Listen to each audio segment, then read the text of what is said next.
ناظرین کرام السلام علیکم۔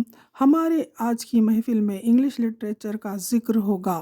ظاہر ہے یہاں کی قد آور شخصیت شیکسپیئر ہی ہے، اور اس قد آور شخصیت کا لکھا ڈرامہ جولیس سیزر کے کئی ایسے مکالمے ڈائیلاگ ہیں جو آج بھی مقولہ پروورب کی طرح استعمال کیے جاتے ہیں۔ شیکسپیئر کے اس ڈرامے کو لوگ حرف بحرف زندگی سے جوڑ کر دیکھتے ہیں۔ 1599 میں پہلی مرتبہ یہ ڈرامہ جولیس سیزر سٹیج پر پیش کیا گیا۔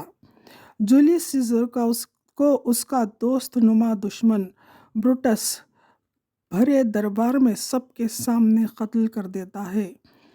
تب مارک اینٹونی بھرے دربار کو خالی ہوتے ہوئے دیکھتا ہے، اور آخر میں بس مارک اینٹونی تھا اور بروٹس کا بے جان جسم۔ کچھ بھی نہ بچا تھا، کوئی بھی نہ بچا تھا۔ مارک اینٹونی مخاطب کرے تو کسے؟ وہ کہتا ہے اگر تمہاری آنکھ میں آنسو آئے ہوئے ہیں تو انہیں بہا دو۔ یہ سچویشن کی سنگینی ہے کہ کون کس پر اعتماد کرے۔ اسی ڈرامے سے ایک حصہ ہم نے پولونیس ایڈوائز ٹو ہز سن لیا ہے۔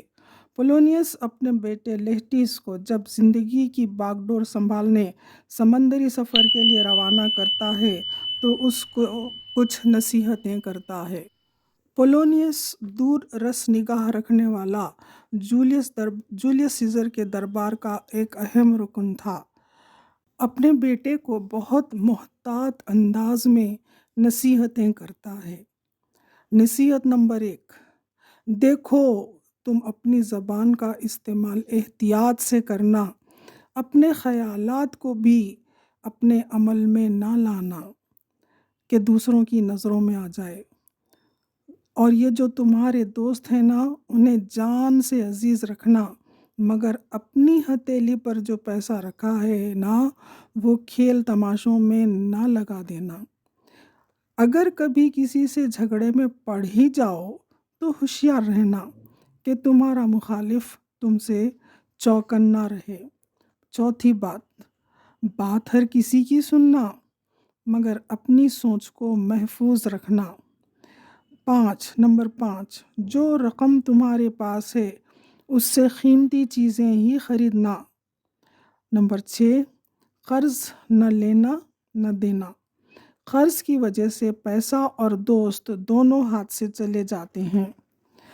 بات نمبر 7: تمہارا ڈریس امیروں جیسا ہو، مگر چمک دمک نہ ہو اور نہ بھدا پن ہو۔ ڈریسنگ سینس سے ہی انسان کی ذہنیت و فطرت کا پتہ چلتا ہے۔ بات نمبر 8: اپنی عادتوں کو اتنی مہنگی رکھو جتنی تمہارے ہاتھ میں رقم ہے۔ نمبر 9: دوسروں سے رقم کبھی نہ مانگنا، اس سے سسٹم ہی بگڑ جاتا ہے۔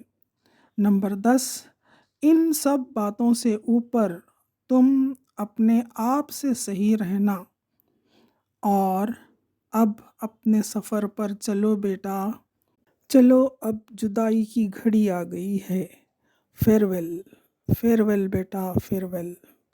اس طرح پولونیس نے اپنے بیٹے لیٹیس کو فیئرویل کہا اور زندگی کے نئے سفر پر اپنی زندگی کی باغ ڈور سنبھالنے روانہ کر دیا۔